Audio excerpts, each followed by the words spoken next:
This channel does not promote any violent, harmful, or illegal activities. All content provided by this channel is meant for an educational purpose only. কর্মীবর্গ ও প্রশাসনিক সংস্কার দপ্তরের পার অধীনে যেতে চলেছে হিডকো। দায়িত্ব নিজেদের হাতে রাখতে পারেন মুখ্যমন্ত্রী। চর্চা পুর ও নগরোন্নয়ন দপ্তর জুড়ে। বর্তমানে হিডকো পুর নগরোন্নয়ন দপ্তরের অধীনে, যদিও নতুন সিদ্ধান্ত নিয়ে এখনো পর্যন্ত কোনো সরকারি নির্দেশিকা প্রকাশ্যে আসেনি। সূত্রের দাবি, তার এই সিদ্ধান্ত পুর ও নগরোন্নয়ন মন্ত্রী ফিরহাদ হাকিমকে জানিয়ে দিয়েছেন মুখ্যমন্ত্রী। এখনো পর্যন্ত সরকারিভাবে হিডকোর চেয়ারম্যান পদে রয়েছেন ফিরহাদ হাকিম।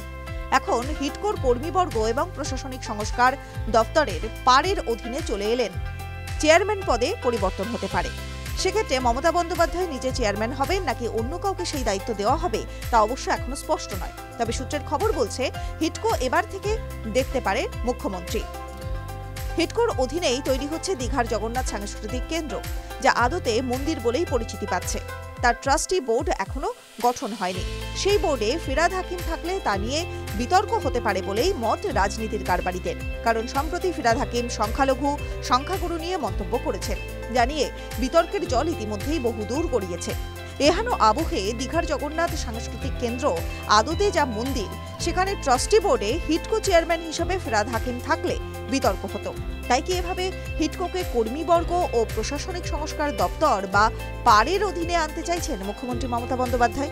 প্রশ্ন ঘুরছে। টিভি9 বাংলা ডিজিটাল।